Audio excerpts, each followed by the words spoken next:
You've worked on more than just IKEA. We got like a French McDonald's commercial. The CNA one. Yeah, The CNA one. It's pretty big. We were like 60 people. What kind of budget goes into a project like that? I think maybe 2. 2 million Danish. How would you describe what you do in one sentence? I make the film happen.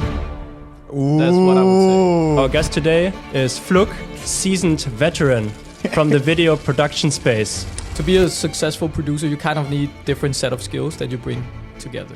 I think people feel like, oh, isn't it just project management and like Excel sheet and look at numbers? But it's the opposite. How do we make this happen and still make it like the best it can be? When you have enough funds to bring talent together, it just becomes better, man. Imagine people who are just like super good at one thing, right? And then you take that into your project. That's why Hollywood films cost 200 million. Yeah, it just takes a village. So this whole kind of race to the bottom, who can make this video the cheapest? Compared to the 2000, you would have maybe 12 million for a commercial. Now you maybe have 2. I'm in post-production with a feature documentary. Yeah. We've been editing on it for 3 years now. 3 years. Yeah. And why does it take 3 years? Because we shot it over 5.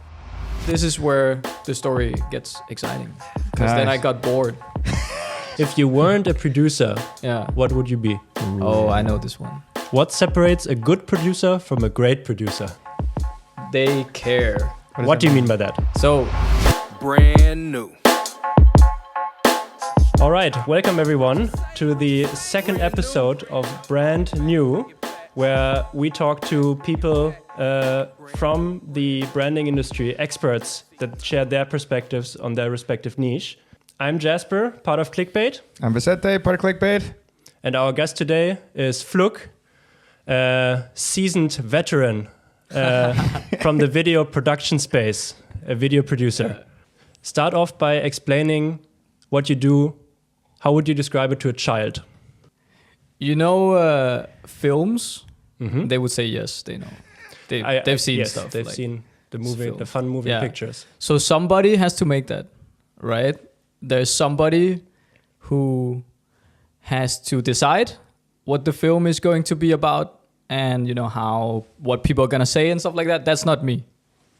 And then the child will be like, oh, okay, then what do you do? And then I'll tell them like, okay, so it takes a lot of people to make a film project and somebody has to tell those people what to do. That's me. So that's, that's what I do. I'm not a child and I love this description. Yeah. That should be easy to understand, I guess. Yeah. Okay, so they go like, oh, my dad works at a company and he has like some people he's responsible, he like orders around. Yeah. Do you do that, but at a film set? Like, you can kind of say that. It's a clever child, I feel like. Yeah, that's a Harvey. This child was not me. That's a Howard child. But I would say but there's like an additional thing to it. Am I still speaking? I'm still speaking to the child. Yeah. So like making a film is something that requires imagination. You know, you have to be creative. You have to have fun doing it. And part of bossing people around is, of course, to tell them what to do. But what I need to do is I also need to have my opinion on, what I like and how I think, the story should be, or how can I make it more fun or scary if it's like a horror movie, So I'm also part of the creation process, Like the ideation process already from the get-go. Kids don't know ideation process. Oh, shit. No. Okay. I want to challenge you, though. Okay. Before we move to the next stage from child to adult, explaining it to them. Mm-hmm. Can you try doing it in 1, maximum 2 sentences? So now it's still to a child. Oh, still to a child. But like in 1 sentence. Okay, but to a child. Yes. Okay. Let me see. Okay. I make the film happen. Ooh. That's what I would say. Yeah. I like that. I really like that. Yeah, that's what I would say. Damn. Yeah. Perfect. I make the film happen. Okay, and I think that's the perfect cue for us to move on.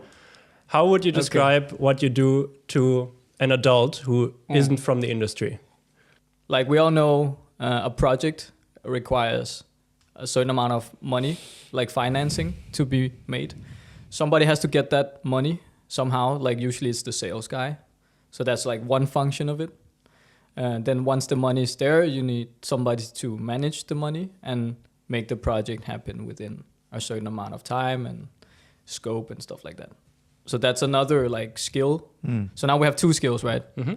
And then you also need somebody to like not just project manage, but also like be like involved, like creatively in the process, trying to make it the best it can be, but with their like within their responsibility, right? So that would be more in terms of the schedule and the finances and stuff like that, to keep that in mind while trying to make it the best that it can be.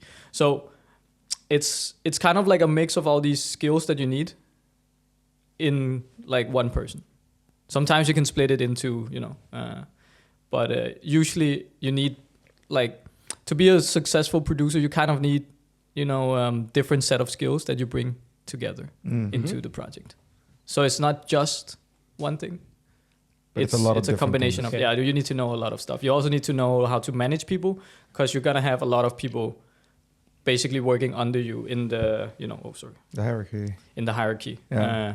And you need to be able to manage people and, basically bring them up to, their best, like have them perform at their A game, Yeah. But maybe for people who are not like in the know of the film world, let's crack the film world open for them a little bit. Okay. And maybe take one of your past projects, one of your short films, for example, as an example, and break down the most important roles that go into making a film, and then where kind of like you come in. Okay. In relation to those roles. So like just filmmaking in general. Exactly. Yeah, the most important roles in filmmaking. Okay, I'll try to do it as. I know this could be like a half an hour answer. I know. Let's do it where it's entertaining to listen to. So a lot of the models we use is kind of like the same system they use in the military or the Navy. So, for example, you would have like a captain, right? And under, I don't know anything about military, honestly. So I don't know if it's like a lieutenant or a fucking sergeant or something. I guess it's captain, sergeant, lieutenant. I guess so, right? But there are ranks. Yeah. And it's a hierarchy, right? And you have the same in film production. So each, like there's different departments. A clear chain of command. Yeah, there's a very clear chain of commands. Maybe let's start at the top.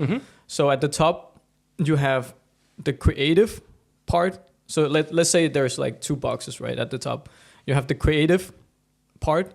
So the person who has to, command the creative part is the director.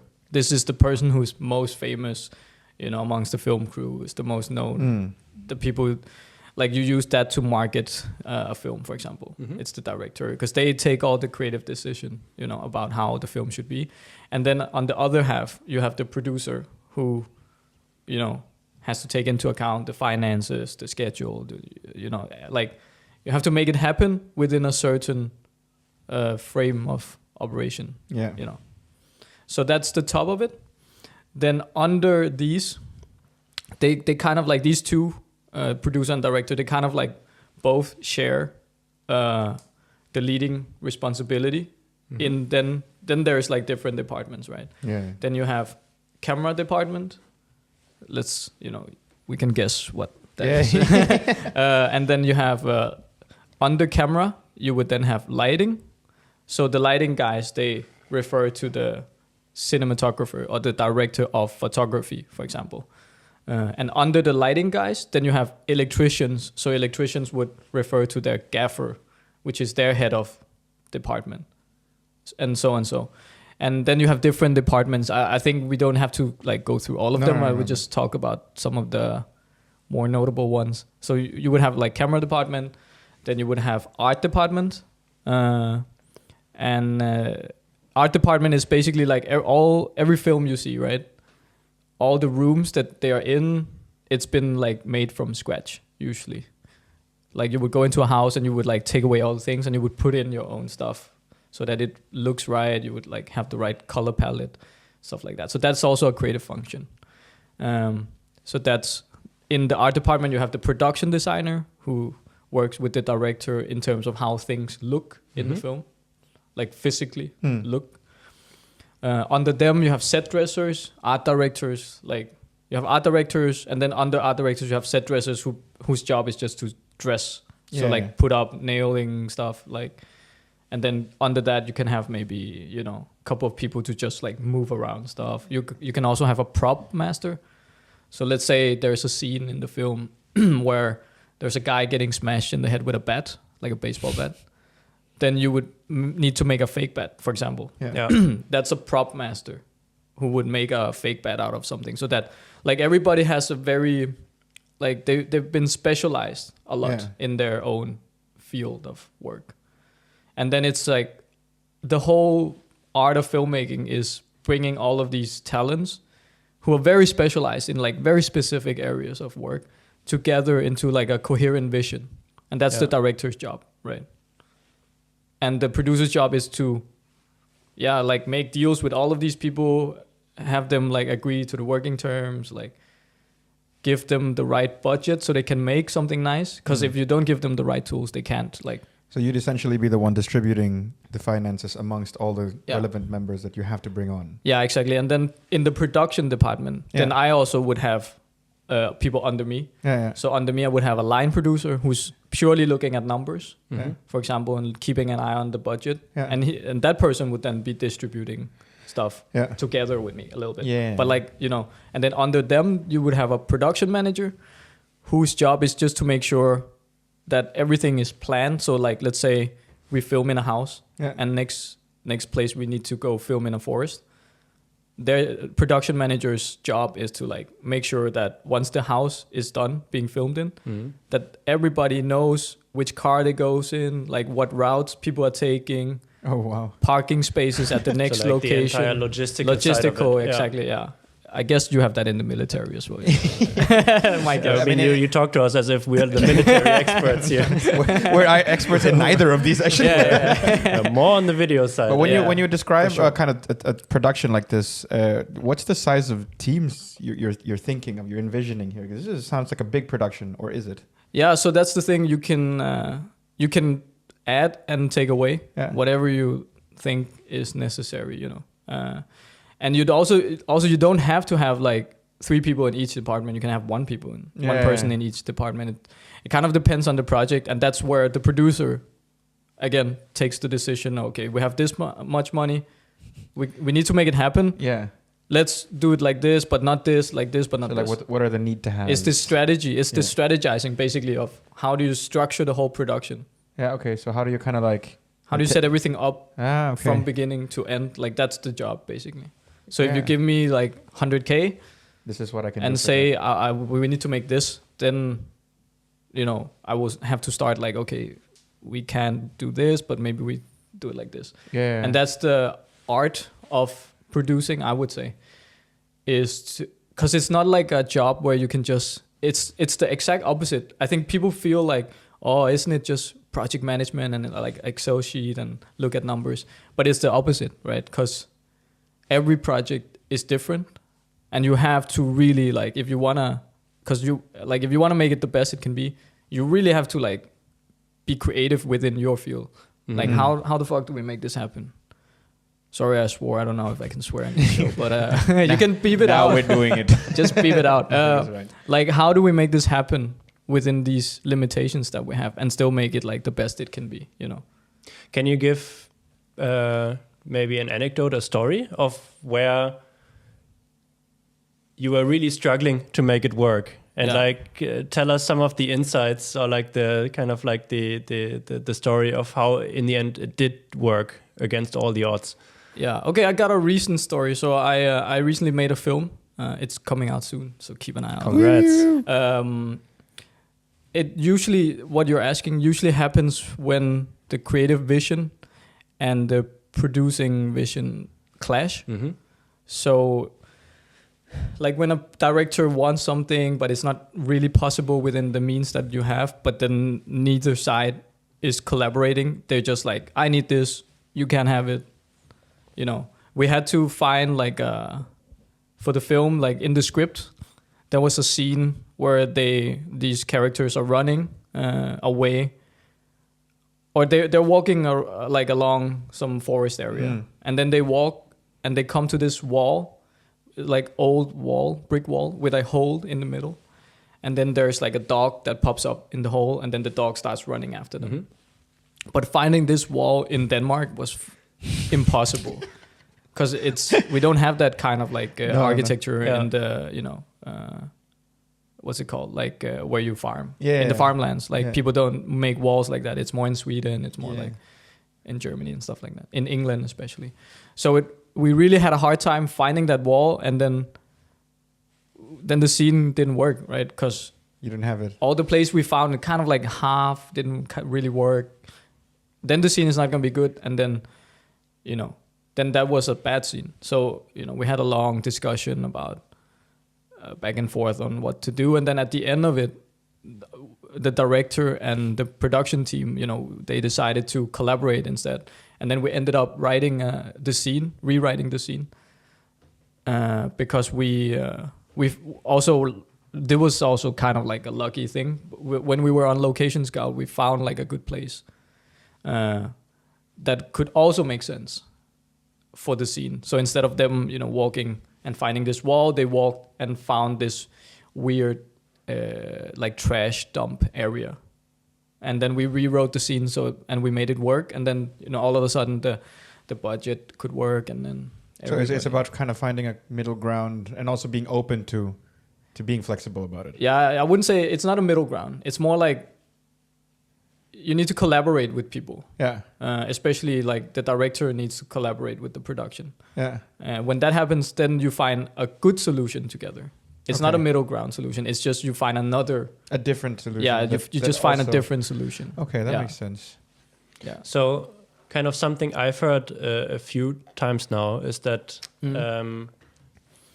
to make a film project that also ends up being a completed film project, you always need to have the best possible plan, but you also need to be able to kind of like almost like improvise on the spot. Like you need to, if things go wrong, you can't hold on to the plan. But then you need to kind of like be like, okay, this didn't work now, or like we're running out of time. Yeah. Like one great example I remember from another film project very early on, where I was just helping out. Yeah. We had this thing where the entire scene was going to be like filmed on various different like camera systems and very, very fancy and everything, but it just ran out of time. So in the end, the director made the decision, okay, we're going to make it into a oneer. So this entire like 2-minute scene, instead of being like filmed with like a bunch of different setups, was like turned into like a one-take shot on just like a dolly, basically. Yeah. Where I was like, Jesus Christ, like so much thought went into like all these different setups and like having top-down shots and like so much creative stuff, and then like okay, we have the decision of filming half the scene or filming the entire scene but completely differently and hoping it works out. Yeah, exactly. And then what do you choose? You choose to film the entire scene, because otherwise I feel like it takes so much balls to be able to make these decisions. But I guess it's also the experience, right? Where like if you've been in these situations where like just like the wall, right? You're like, fuck, we can't find the wall in Denmark. Yeah. So like, what do? Okay, we rewrite the scene, and then I don't know where the dog popped up in the end, or if there was even a dog left. There was a dog that popped up. Yeah. Okay, but he popped up from a fence. No, he just came in. Garbage ban. It just made sense. He just ran in. But yeah, I mean, actually, we tried to avoid that situation. Well, I bet. But because I'm from the school of thought that filmmaking is all of it is in the planning phase. I know there are different takes on this. Like some people just like to write like a loose outline for the story, and then they just go out and then they figure it out on set and then hope to find some magic. But the people I work with, the people I like to work with, is more the planning types. Mm-hmm. So like they plan everything, and then we try to just execute on the plan. Yeah. And not actually, we don't really try to think creatively on the day. We just try to execute what we has storyboarded and written out. But of course, sometimes it just shit happens, Like I remember on my first film, I was also super inexperienced. Like there was a scene where we needed to smash a car. And then I was like, yeah, in Iceland also. In some remote town up in the mountains. Wouldn't want to make it too easy. No. And then I thought like, yeah, I'm sure I can find some people once I land who are willing to, Let's just drive the car straight into the wall. Now we just needed to smash the windshield with a baseball bat. Yeah. So I was like, okay, maybe I can find somebody who are willing to, I can pay them to replace the windshield. Yeah. But like, I don't know, you can imagine asking people, hey, can we smash it? You just knock on their door like, yo, what's up?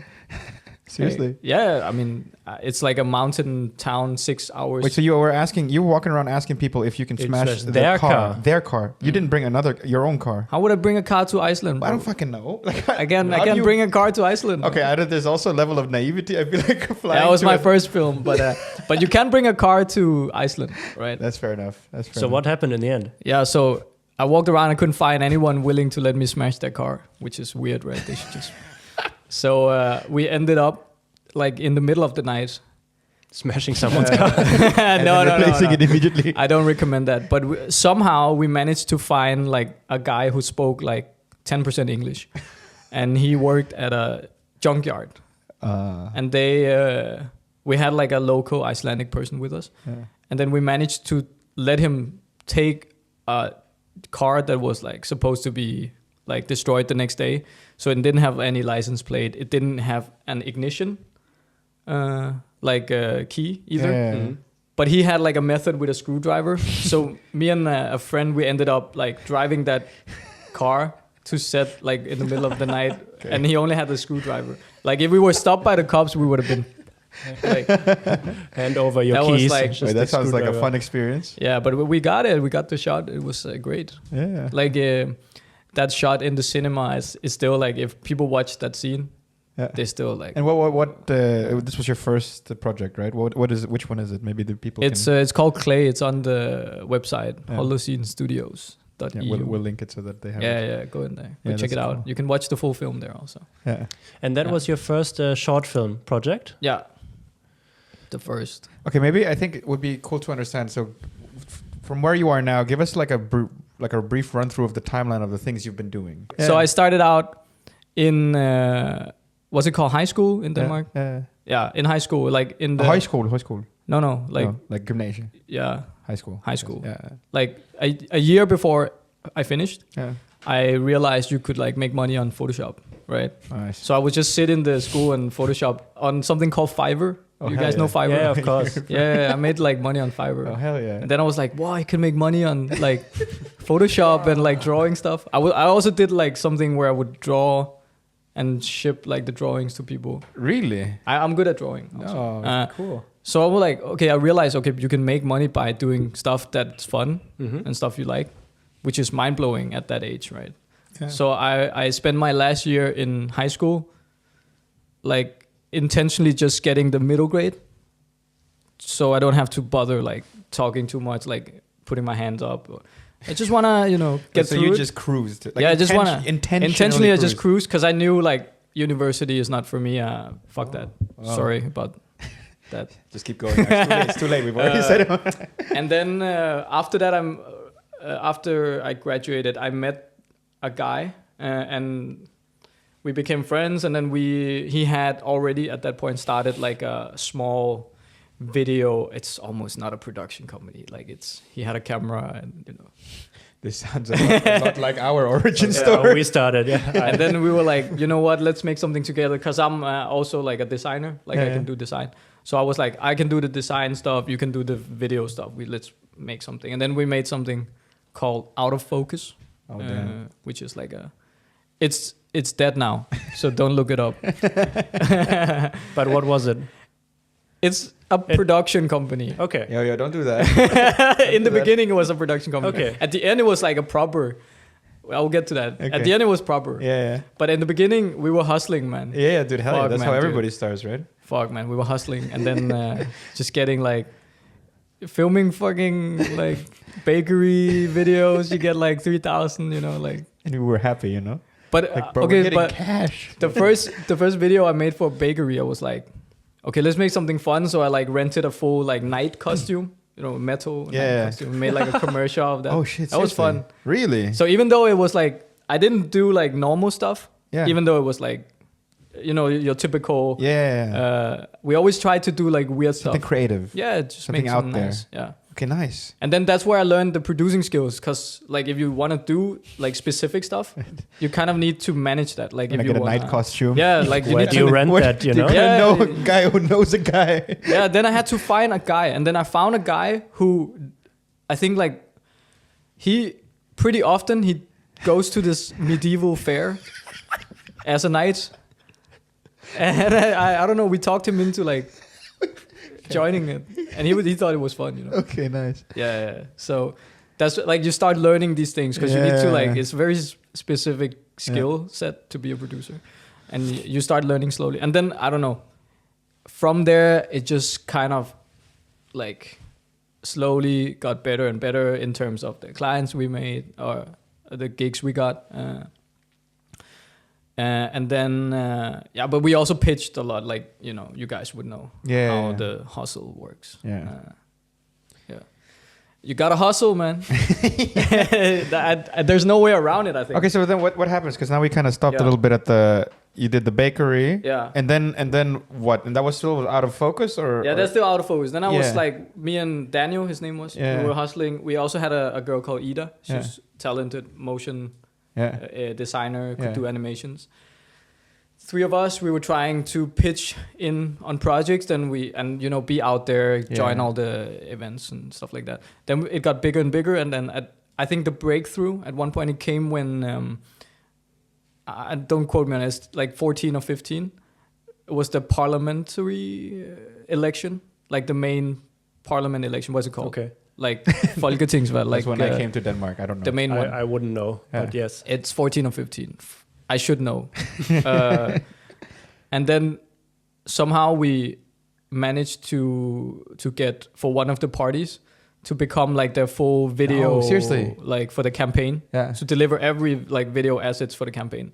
I think that's where I really learned producing. Yeah. Because then all of a sudden you have like stakeholders, responsibility. Like our stuff got picked up by DR. Like it was criticized sometimes. Like Seriously. because they had like special programs under the elections where they would like look at what people were producing, like what the parties were producing, and then like really like criticizing, like scrutinizing it. Yeah, like, oh, is this fact true, and how are they like animating it? Yeah. Do they make it look, so we like as they do. Yeah, but it passed. So I mean, we made some good stuff. So we had to do the main election film for the party. We had to do like small animation videos for Facebook. We did all sorts of stuff. But when you say that was kind of a breakthrough in what sense? Is that because people started noticing you? Did you get in terms a lot of money or experience, or how? In terms of more than one thing, I think like it's also like our self-image. Yeah. All of a sudden you think like, okay, we were trusted to do a parliamentary election. I guess we can do stuff, I guess we do have something here. So the confidence it brought you. So you got confidence, but then you also got like a client on the list that's like a proper client, right? And then they know people, they recommend people. Yeah. And then from there we got, I really don't know. Daniel was also like a super good sales guy. Yeah. So he managed to get us a project with Maersk. Yeah. Okay. Wow. And the National Bank of Denmark. Oh shit. And you guys know Aller magazine? No. It's the conglomerate that owns L magazine. Yeah, Eller. Yeah.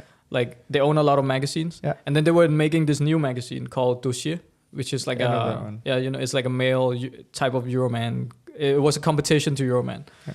And for that one we got also Daniel's credit, not mine. I didn't sell that much, to be honest. No. But he managed to like sell in like a what's it called, like a retainer with them. Nice. So amazing. Once a month we would do like work portraits, videos, stuff for that magazine. And then we kept that going. At one point I had like 6 people hired. Oh shit. But it was like a lot of like hiring and then firing and hiring, and like we scaled up and down. Yeah. But it was like a proper. Then you started building something. Then it became a proper production company, Nice. But then and then this is where the story gets exciting, because then I got bored. Because like suffering from success. no. It's like it's the type of work you do. It's corporate stuff. It's not always the most not fulfilling. So like creative fatigue kind of. Yeah, exactly. So I was like also at a point in my life where I had gained confidence. You know, I had started. I didn't start it, but I kind of felt like I took it to like a pretty big level, right? Like the production company. Yeah. And I knew like I know what I can do now. And then I was like, okay, I need to make something that fulfills me creatively. Yeah. And then at the same time, I just randomly met my two best friends now. Yeah. It's like randomly. And then the three of us, we were like, why don't we make a film together? And then I was like, okay. And then that was that Icelandic film that I was talking about. Is that Matthias and Leo? Or? Yeah. Damn. Matthias and Leo. Yeah. Leonard Raff and Matthias Schmidt. Yeah. Check them out. The boys. The boys. Check them out. Find them on Holocene. Yeah. So we created Holocene Studios together. And we've started out making a short film. And after the short film, that's when we created the company. We were like, okay, we can actually work together. Yeah. So let's keep doing this. And then we did. We made a production company again, but this time more focused on the narrative stuff. So we made like music videos, films, and then, you know, all of a sudden you need to make money if you have an office and and stuff like that. So we try to pitch in on the bigger commercials. So not corporate stuff, like commercials, like TV commercials and stuff like that. And then we had a breakthrough again where we won like a big IKEA campaign. Yeah. And I think that was the first like over $1 million in budget that we had. And then we made that really good. And we ended up putting money in that project also. Really? Seriously? Yeah. Okay, so it was an investment from your end. So you lost money on that project. Yeah. Okay. But we had several other projects that were like profiting. Yeah. So you basically invested, right? The profits from the other project. Yeah, so you wanted it to be kind of a fully standout. Yeah, and then we did that, and then that blew up. Really? Like when people saw what we could do, you know. Yeah, okay. That really blew up. It's an amazing series of ads. Thanks. I saw 2 of them. I don't know if there's any more, or if it's the... Yeah, there's only those 2. That was the one I'm talking about, and then that we made some other ones as well. Okay. And we really, you know, we shot on film and like really... And that's what I was going to get at, because the kind of like one of the creative kind of like elements to those IKEA ads was that the present time, it's like 2 timelines, right? It's like the adults, and then they have like flashbacks to their childhood.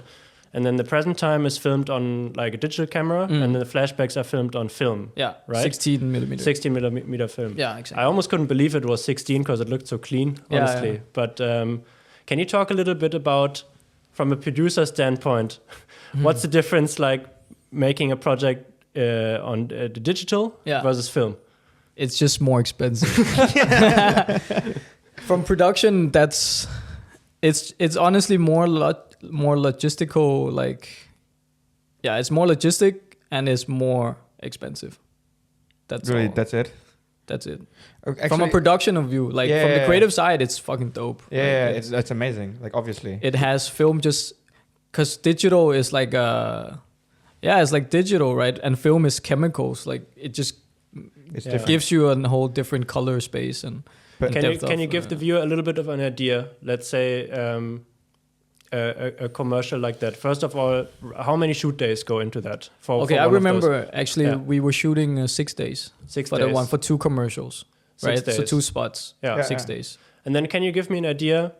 How much would that cost if it was all film digital, and how much would it cost? You know, just a ballpark if it's on film.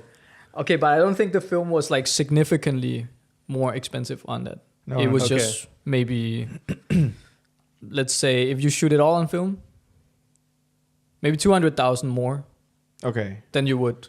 Maybe 250. It's 20%, 25% more. It also depends on the film, right? Like if you shoot on 16, it's way cheaper than on 35. Yeah. Because you have more roll time and stuff like that. Yeah. Yeah. So I think one 200-300K. That might be interesting for the people listening here is that not you just kind of dropped it. Like the first big breakthrough you guys got was when you got this project with IKEA and you had $1 million to work with, like a proper budget. Yeah. Right? What does that really unlock for you compared to what you've been working with before and creating still good stuff? Crew. Yeah. And what does that do? It's the talents, man. That's also what I said before, right? It's making a good, even like film, commercial, whatever. It takes talent. Takes more than one person to do.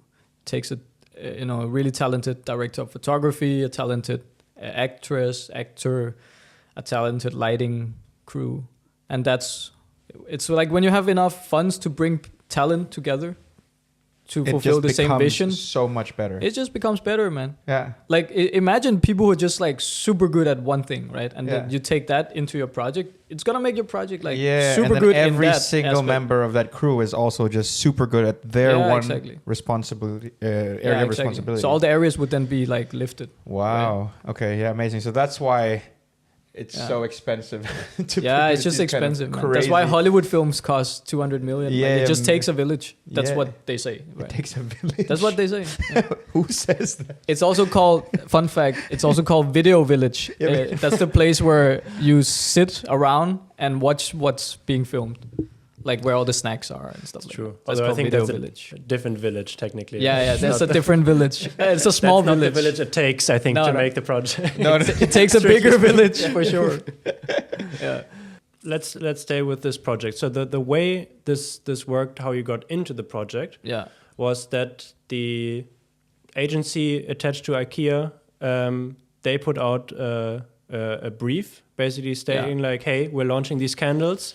We need a campaign with this." Yeah, this is a pretty normal way things are being done in the industry. Mm-hmm. Like a client would put out a pitch, basically a call, and then you would have three companies pitching against each other. Yeah. And then they would select one of them, and then we were the one that won. So you were one of the three. Yeah, we were pitching. So how did you, in the first place, get to be one of the three? So this was partly network and then partly stuff we made. So I think a friend of a friend knew us and told the agency, the person that was finding the people who were supposed to pitch. Yeah. And then they looked at the stuff that we made. And then they liked it. And then they invited us to pitch. And then we pitch. And then did they say kind of within that, like, this is once you guys won it, like, this is the budget we have to work with, what can be done within this? Or how does that say process that work? Like that's part of the briefing. Okay, that's part of the briefing. Yeah. And then you as a producer then has to go in together with his creative vision and see what can we actually do within this budget. No, not with the creative agency. No, sorry, with Leo. The creative director. Yeah, with the director. Yeah. And what can be done. Yeah, and then we look at it together. We say, okay, he will probably come up with an idea, and I'll be like, okay, we can do it like this. Let's pitch this because it's doable. Because you also don't want to pitch something that's not doable. That's not good. I think if you sell something you can't deliver, that's just not good. Yeah. So has that ever happened? Nah. Where you kind of I always deliver. Look at this. I always deliver. Always. No, I don't think so, man. I Seriously? haven't tried it. No. Okay, but then of all of these projects you guys have worked on together, you've worked on more than just IKEA, right? Obviously, that was kind of the that was the first one, and then we from there we got like the work we did. It was like featured in all these weird, like niche places, like creative people like that work in the industry. Yeah, in the creative agencies, they follow certain pages, certain like the Instagram. Weird pages, right? They follow the niche stuff. Right? Yeah, the inspo stuff. Yeah, the inspo stuff. Yeah. The weird camera stuff. Like they have their own way of keeping up with the industry, and then we were lucky enough to have our work featured in. And how did you get it featured there? Was it just randomly, or it was both? Or did you actively put it out? No, it was both. It was both. Like people saw it. Also, the agency put it out. Also, because they were proud of it. They're proud of it. Yeah. We also wrote again the hustle. We wrote like Instagram pages and like, yo, check this out. Yeah. And then they were like, okay, that's good actually. Yeah. Because it was good. Yeah. And yeah, so it's a mix of. And then what happened from there? Like, what other projects have you been working on since? So then, Leo got also famous from that because he was the director. Yeah. So a lot of people ask him to pitch on stuff all of a sudden, and then he works with us because he likes to work with us. We know each other. We can collaborate well. So then we made some different stuff. We got like a French McDonald's commercial. Yeah, like for the French one market with the glasses. Yeah, so like they were relaunching the old, vintage, the colorful glasses. Yeah, I have a lot of those, by the way. That one we got. Then we got like there's so much, man. I can't remember. Like some a campaign for something called CNA, which is like H&M, but in the German market. Yeah, so that was a pretty big one. So you've done. So when you say big, so did you progress up from that $1 million budget in production? Yeah. Really? So what's the biggest production you've ever worked on? I think that one. Yeah.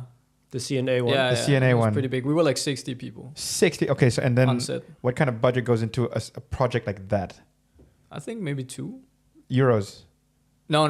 Danish. Danish. Yeah. Okay, and then so 2 million Danish, and then how big of a project is that in terms of output of production? We did stills and videos. Right. Yeah. Okay. So it was like a big campaign. But like shorts or full on like. So usually you do spot, like commercial spots, which is typically 30 seconds, right? Yeah, they're either 30 and they're no more than like 2. Yeah. And 2 minutes is already. Yeah, then you're making like a special. Like you always make the 30-second cut, anyways. Like with the IKEA one, the 2-minute one was like, because we were lucky, the creative on that side, they were like really, cool and wanted to try new things and stuff like that. So they were open to having longer format. But you always make like a 30-second, 20-second stuff that you can use as pre-roll on YouTube or whatever. But then, so you don't really know what was kind of the output of that. You're just there before, like the pre-production, setting everything up, and then when it's done, then so as a producer, your role is kind of over during production. Or after exactly. Production. Yeah, because you asked me this right before as well. Like I don't know about what happens with the stuff. This is kind of the fruits of your labor, no? Like you put so much work, pre-production of something. You built a team of 60 experts. Yeah, I don't know. Like sometimes I see it pop up in my YouTube, which is funny. Like, I made that. Like I made this happen. Like recently, I was sitting. This is something recently, right? I was just watching. I don't know. I was watching Muay Thai fights on YouTube or something, and then as a pre-roll, the Amabu commercial I made, Amarabu, the chocolate came up like, yeah, I know that one. I know that one. I did this. Yeah, I did this.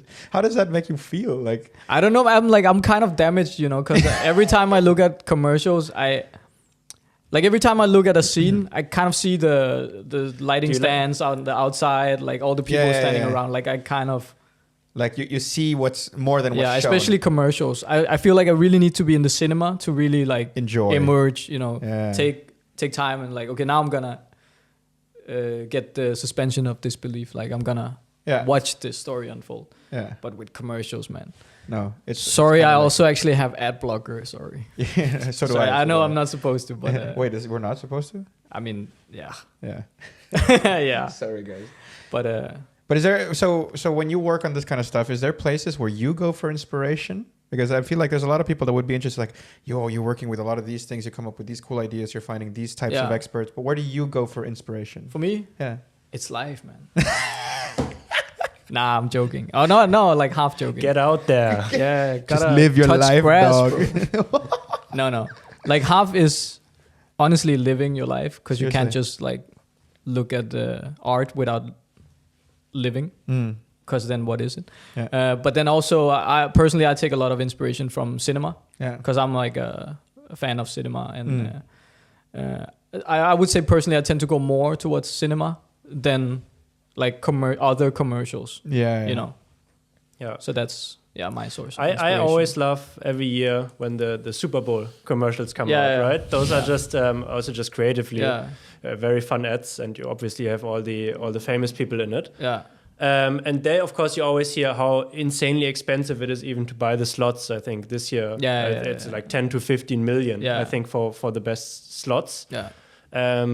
But then you, of course, also hear, or I guess if you're slightly interested in it, you also hear how expensive the ads themselves are, right? Where they can cost millions of dollars for just one ad. And there I wonder, of course, a big portion goes to the celebrities in it.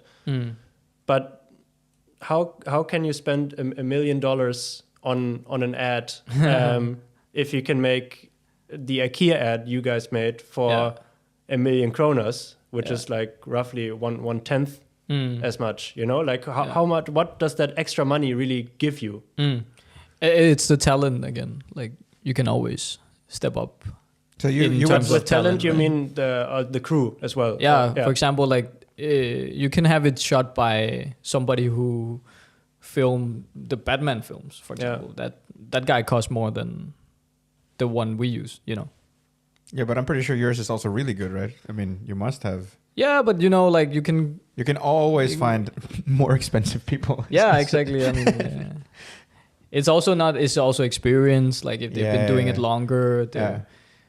I mean, there is a lot on the line on productions like this. So like they're paying 7-8 million or something. Yeah, for, you want to 30 know seconds. You want to know that you're getting what you want. Yeah, right? and then you know, big names help.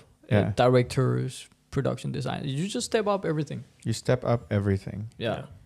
But is there such a thing as having too much budget where it actually hurts the project, in your opinion? Yeah. Kind of, yeah. So when would that be? When like, it's when... this is like a semi-hot take, but it's when... Give it to us. It's when the budget is spent more on like entertaining the production crew and clients instead of putting it in front of the camera, you know. Because we also want to have a nice time while producing. We don't want to, like, imagine like a lot of these people, they make commercials for a living, right? So you don't want to go 14, 16-hour days every day you're shooting for the rest of your life. So you kind of want to have a livable experience as well. Like when you're young, you can go shoot and don't sleep and, you know. Shoot some more. Yeah, exactly. But you can't do that all the time. You can't it's not sustainable. So a lot of money has to also been put into the actual like production, like aspect of living and like have a sustainable production. So the crew itself. Yeah. Yeah, and the everybody crew, involved. the clients coming in, like the agency, like not everyone can go crazy, right? No. But sometimes, you know, it can, you know, tend to go overboard in my opinion. So you have to watch out for that. Without name dropping or anything, can you give an example of when you felt like it did go overboard once? Yeah, like like we were forced to order like a big plate of salad. Yeah. Like 5 different like salads. Okay. Because it had to look nice. Yeah. For when clients were coming in. Okay. But then we ended up like throwing away all of it because nobody could eat 5 kilos of tomatoes. And we even tried to give it to like some homeless shelters, but they were like, what are we gonna do with 5 kilos of that's not even like it was like a big but like just these types of examples. Like don't do that. Okay. I think so it's just like unnecessary expenses when it could have gone to actually, you know, the production. Yeah, but it's not in my I'm not the one in charge of that part of the financing. Right? No, I just have to do it. Yeah. If they want it, then you just do it. Have you ever had a situation where you kind of had to almost pay your way out of a problem, which in the end was the right decision to make?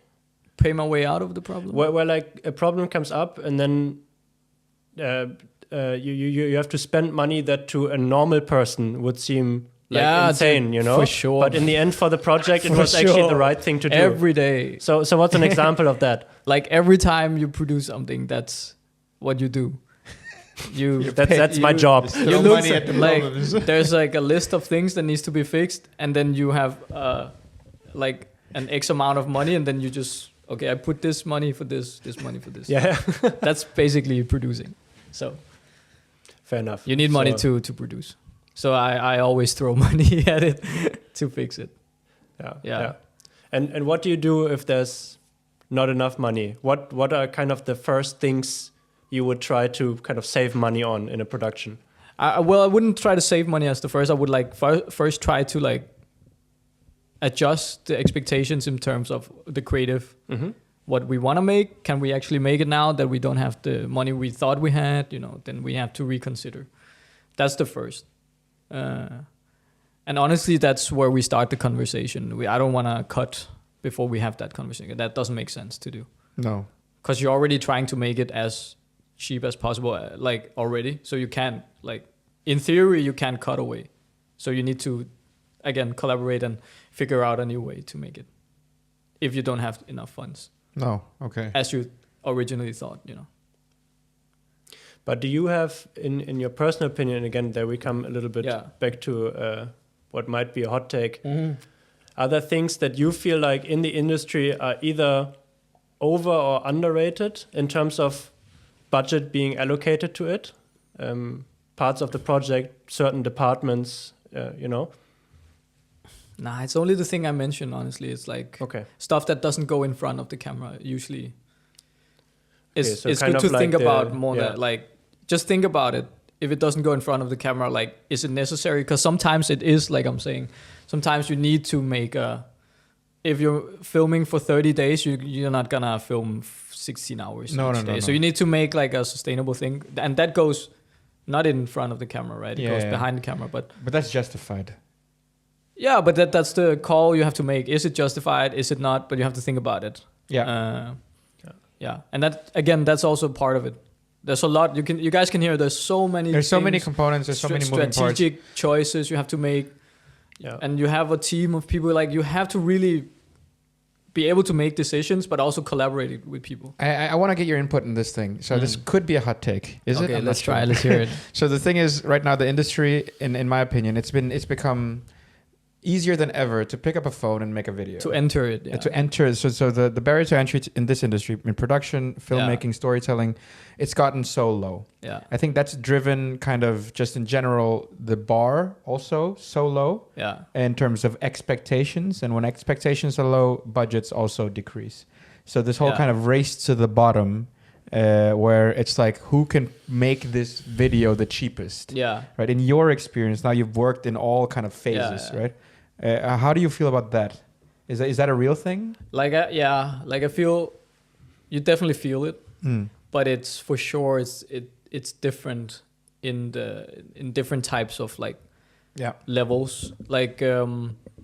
At the mid to low level, if let's say you just want to go out and film an event, you just want to hire a guy to film some event that you're hosting. That's for sure become who can do who can do it for the cheapest amount. For sure. And that's, I don't know how to. That's just how it is, because tech gets cheaper and So where is that kind of threshold where it's no longer a race to the bottom, but it's all about skill? I would say when you go to the high end production, it's still you can for sure feel budgets have been cut. Compared to the 2000, you would have maybe 12 million for a commercial. Now you maybe have 2 or 3. What? So back in the days, 12 to 2. Yeah, people would. It's changed for sure. That's a big. There was a golden age where production companies really thrive. I think it's a cycle. I think it's it goes down, then people realize it's important that talent costs money, and quality and price, it's a coherent thing. And then once people realize that, then it will start to go up, and it's a cycle. So once it goes too crazy, you pay. It'll go back down. It will go back down. It's a cycle, I think. And now I think we're in the lower part where it's going down. Okay. But I think it's almost turning soon, to be honest. But you'd think now more than ever, because everybody's on social media and everybody online and branding, marketing, this kind of universe you build of the narrative and storytelling has become so important. You'd think that these types of companies that excel and are experts at building universes and telling stories would succeed, or at least would be kind of up there. Yeah, I don't know. I think people I also do it, but I'm more, I don't own a TV right at home. No. So I don't watch. I'm not being. How do you say? I don't get that part of the world. I'm not exposed. I'm not exposed to that part of the world because I don't own a TV. But people our age, I think, forget that there's like a lot of people that lives now that still watches TV and watches like listens to radio and like, you know, the traditional formats. Yeah. So you can't only do social media stuff. You need to hit people where they are. Yeah. So and a lot of like I saw once like a report about how, because you think that TV is fading and stuff like that, old media is fading, but it's super slow at fading. Yeah. It's like very little decline. Yeah. Each year. Yeah. You would think it was like a exponential, but it's not. It's not. So yeah, of course, if you're good at SoMe, you would thrive in SoMe, but you wouldn't do that. You know, it's a different skill too. Maybe it's also kind of the generation that's. I'm active a lot on SoMe, and I get a lot of inspiration from that. I think I'm just kind of exposed to a lot of it. Yeah. So I think that maybe that's where I get that from, and also a lot of the younger companies, the scale ups now, the ones that are raising a lot of money, are also in that generation. Yeah. And think that way as well. But you're completely right. I think there's a lot of I just don't live in that universe anymore myself, right? But for sure, it's become like SoMe has become like a fundamental part of every campaign. Like seriously, like before you would have like maybe one person assigned to do the SoMe stuff, right? And then you have the big crew that does the thing. Now it's different. So now you film for both with like, you know, with the big crew. No, not always with the big crew, but you would have a crew for SoMe, instead of like one person. But is that crew for SoMe also working together with the same kind of director and the same you guys? Because like don't you lose but don't you lose a part of that kind of this narrative if you're just it's so something gets lost in translation because the teams aren't aligned? No, I feel like it's also more like the creatives, to be honest, in commercial space. It's more them that dictates, you know. It's their ideas. The directors is more making their idea nice. Like executing their idea in the best possible way. But it's the creatives who comes up with the idea. So that makes sense. I think it's okay. Like I think the crews are, you know, they have a very certain task, like specific task. They need to make a certain SoMe campaign. And usually that is very different from the main film, the main spots. That makes sense. It's usually very different. So you've also been working on some documentaries, isn't that right? Yeah, for sure. Is there anything different to producing a documentary compared to, let's say, a short film or a TV commercial? Yeah, it's cheaper, man. It's for sure it's cheaper. But you don't... also, they don't sell too much. No. So why do you do it for passion? Yeah. Okay. For passion. So what's your... I'm a passionate guy, man. So out of these three, having like short films and feature film projects, documentaries and commercial projects, what are your favorite projects to work on? Feature films, man. Feature films. Yeah. So or like short film, like just films, narrative film. That's what I call it.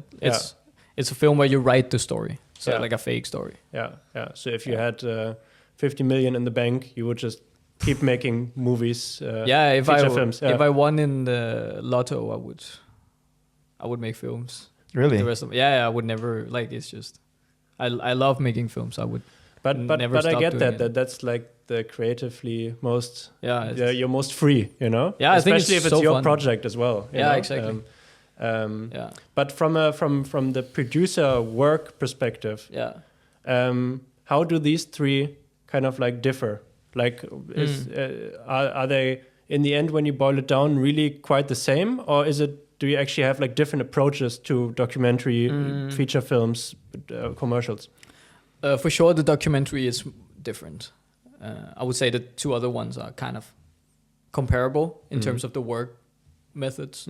But documentary, you have to really trust, because it's usually a small crew, 2 or 3 people. Yeah.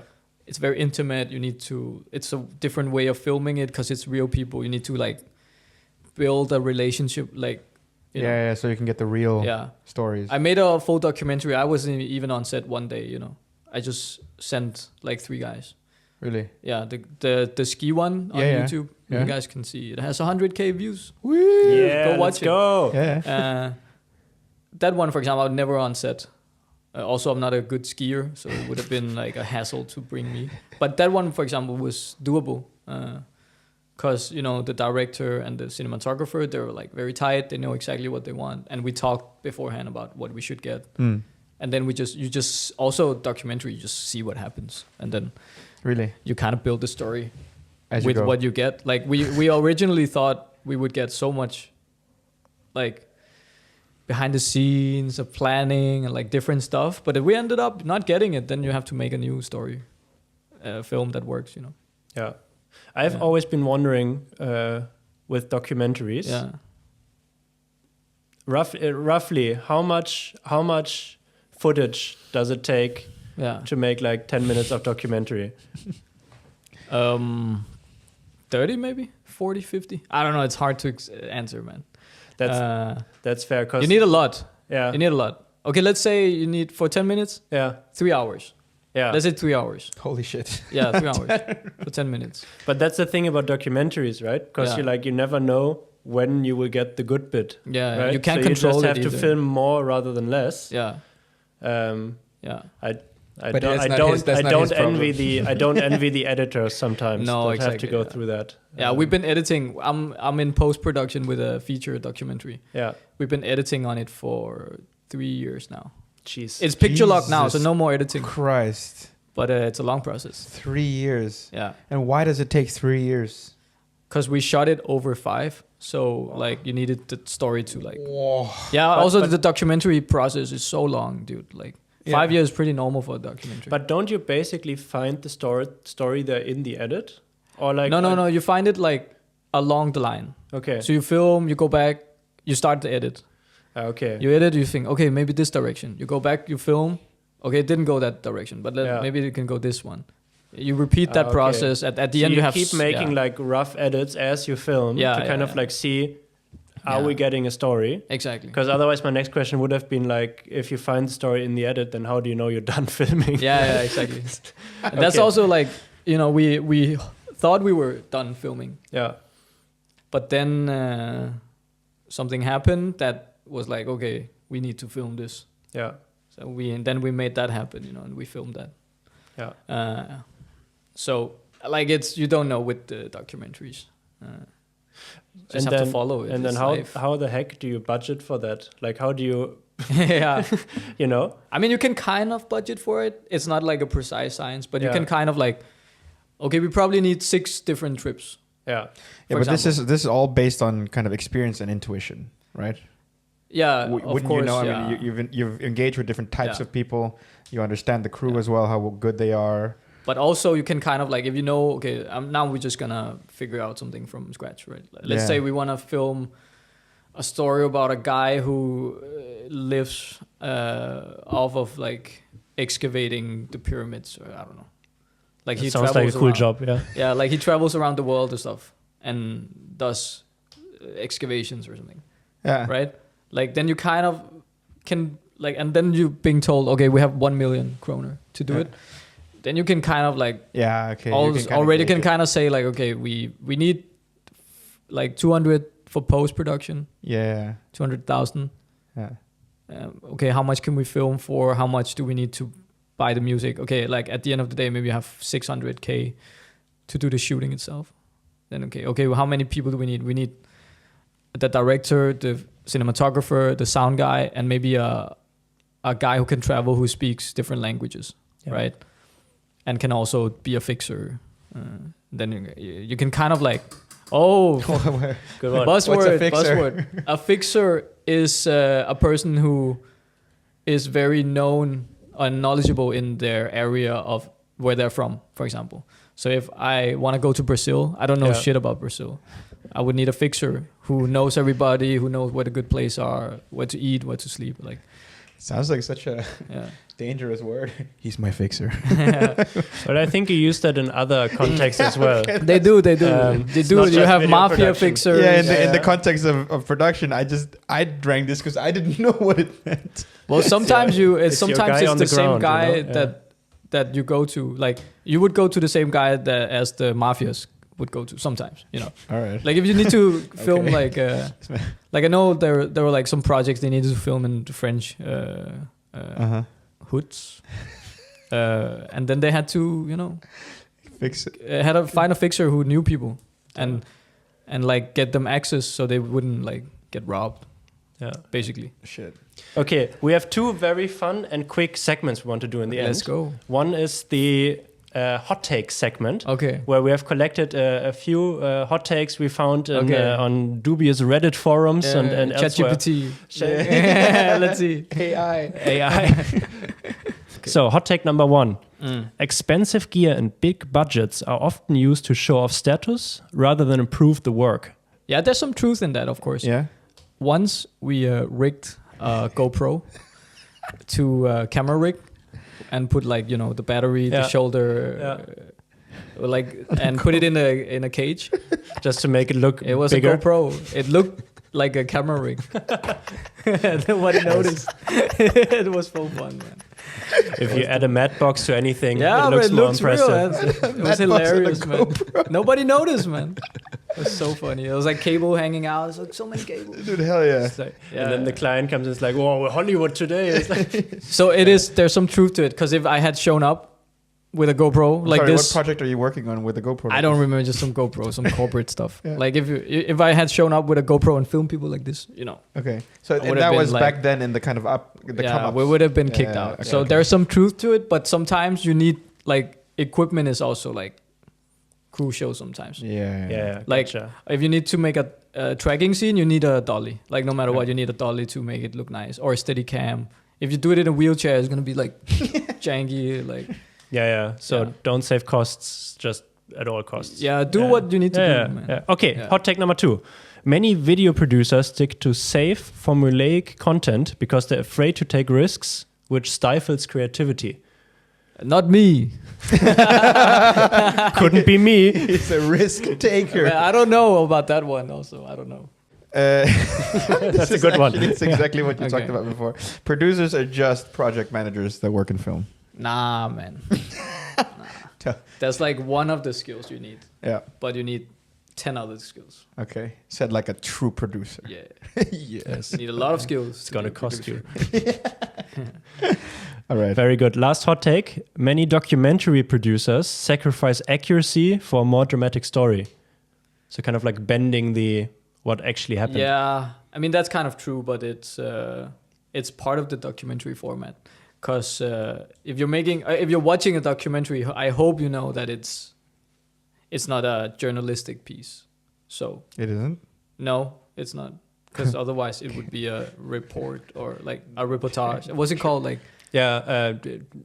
what is it called? Reportage. I don't know. We know what you're talking about. Yeah, Yes. like A news like piece. there's a difference between journalists making a piece and filmmakers making a piece. Like I've worked with journalists who had to make a film about something, and they're very like, we have our journalistic integrity principles that we have to stick to. We're not gonna even though you tell us to do this, we're not gonna do it because they have certain principles they need to adhere to. Filmmaking, man, you have to make a film that sells. Yeah. Oh, shit. No, Yeah, that's no. true. Kind of. So Yeah, but You I need get to it. make a You have good to- film. You have to consider the commercial element to it, right? yeah, And, like, but yeah, exactly. how And, can this be uh, interesting to an audience? You have to make a fun film to watch. Yeah. Like it's not an informational piece you're watching. You're watching a film. Yeah. So Yeah, fair. yeah, it's a fun format, I think. Very good. Well, that brings us directly to the next and final segment we have. Starting with the Blitz Q&A. Question 1. What's one thing you wish someone told you before you went into the film business? Oh man, don't do it. No, I'm joking. It's gonna take way longer than you think it's gonna take to get better and succeed, for sure. Like 10 times longer than you think. And you don't know shit when you start out, man. You think you know shit, you don't know shit. You don't. That's a good answer. That's a Yeah. good answer. What separates a good producer from a great producer? They care. What do you mean by that? So they want to make the best thing ever, right? That's the great producer. And they really put their heart and soul into making that happen. A good producer just make it happen, but not necessarily like that thing, Yeah. Like they just care. It's like passion. What are your thoughts on the growing relevance of AI in everywhere, but also in film production. There we go, the AI. Yes. It's for SEO. I look forward to it. I know a lot of people don't because it affects them truly in their area. Like VFX people, they actually will probably lose jobs from it. But I look forward to it because for me, it's just another tool to make some storytelling thing. And give me an example of where AI kind of has an influence in the role that you're doing, or in producer role. Like we use it a lot in the pitching process to, if we want to visually show something, it's hard to find like a reference online. You just try to create something, Photoshop it a little bit, you know. Okay, this goes out to, or this has the context of a lot of businesses, a lot of brands are looking to create more content, also more video content. Yeah. But of course, it's always a kind of like cost versus what can I get out of it question. Do you have any advice for these businesses that don't have like a big operation on that front yet? How can they best approach kind of like producing videos? Yeah, for sure. I have.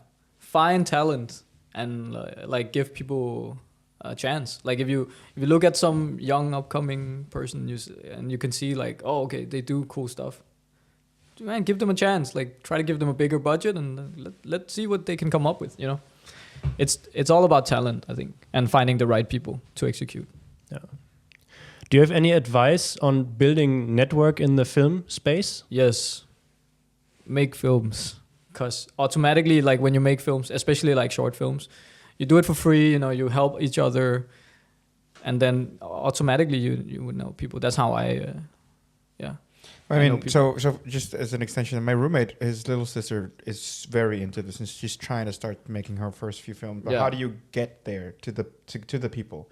You know, is it like, how do you is it about putting your film out there? Is it the people you collaborate with during the making of the film? Yeah. What do you mean by that? It's the people you collaborate with during. Okay. Like you make the network, like you find the people at your own level, and then you grow together. Right? I see, yeah. And she also was on one of my sets, I remember. Yeah. So, I sent her over. Yeah. And then I guess she met some people. I don't know. Yeah. That's a good opportunity, I think. But I guess people resonate with passion, right? Yeah. So like, and if they feel like you're passionate, you feel they're passionate, that just connects, you know? I mean, just want to make some cool stuff. That's what you also get outside of film, but I feel like there's just so many passionate people in film, right? Yeah. So I really get what you're saying. Yeah. What are your thoughts on film school? I think film school is good for certain people and not good for certain people. Like in Denmark, we have a really good film school. So if you can get in, for sure, get in. Because it's also good for your career. Would you have liked to have a formal education in being a producer? Or like sometimes do you like, what if I did that? No, like now, like if you ask me now, do I want to go to film school now? I don't want to do it. But if I had the opportunity, knowing what I know today, for sure I would have gone. Okay, so because it's like a big boost to your network and your career possibilities to have that stamp of approval. Because our film school is really good. So for a 20-year-old passionate filmmaker that has spent the last 4 years kind of like doing projects and now has the chance to decide, do I continue kind of like this, just like making more stuff, or do I take some years out to attend film school? Yeah. You would actually recommend them to go. Try to get in, man, if you can, for sure. Yeah. And it again, also the network is a massive element to it, right? Yeah, you meet so many good people. We're really bad at this Q&A thing. The Blitz Q&A. You're right. Okay. Moving as fast as we can to the last question. Sorry, I'm so interesting. It's hard, man. You can edit it away, I guess. If you weren't a producer, what would you be? Ooh. Oh, I know this one. Because I've told my girlfriend several times. I would be a treasure hunter. Like Indiana Jones? A treasure hunter? Yeah, kind of. Or more like Nathan Drake? No, both. A mix. Indiana Drake. A mix, yeah. Because it's the same skills. You need to gather a crew. You need to know like a bunch of different skills. Is that even a real job? Like to be? I don't think so. I swear to God, there's like really rich people that pay people like that. I don't think so. Shit, no? But like, there's a chance that it's a real job. Because there's so many weird jobs out there. Like this could be one. I think it probably is. Okay, Flook, thank you so much for coming on. This was an amazing conversation. Absolute pleasure. Thanks for having me. I certainly learned a lot about the the producing world. Yeah. And I hope the viewers did as well. If any of the viewers have any questions to Flook, please write them in the comments. We're gonna force you to look at it and answer some of them. But yeah. Otherwise, thanks and see you in the next episode. Bye-bye. Bye-bye. Brand new.